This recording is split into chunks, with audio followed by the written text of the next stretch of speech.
ચાલ તમારી હાથે તો છે ને હું મારું આખું ઘર છોડીને આવી હો.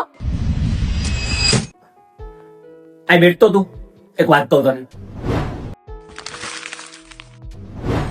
હું કહે છે તું કે લગ્ન પછી તારે તારું ઘર છોડવું પડ્યું એમ? આ બધું છોકરીઓને જ કેમ લાગે છે કે લગ્ન પછી ખાલી છોકરીઓને જ બધું સહન કરવું પડે છે?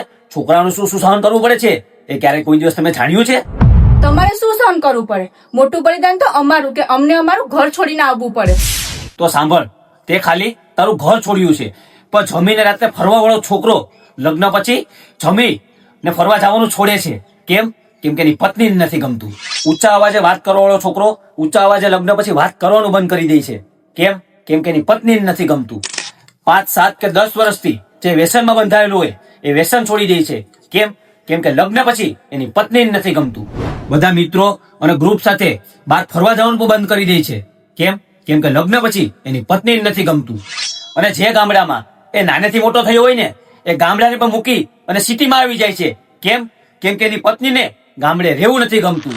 અને વર્ષો જૂના એના ભાઈબંધો હોય જેની સાથે નાનેથી મોટા થયા હોય એને છોડી દે છે. કેમ કે ભાઈબંધો સાથે રહેવું એની પત્નીને નથી ગમતું. અને છેલ્લે જેના હાથે એને પોળિયા ખાધા હોય, જેના પેટે એને જન્મ લીધો હોય એ મા બાપને છોડી દે છે. કેમ કે ફેમિલી સાથે રહેવું એની પત્નીને નથી ગમતું. હવે તને સમજાણું. હવે તું જ વિચાર કે લગ્ન પછી તે શું છોડ્યું અને લગ્ન પછી મેં શું છોડ્યું.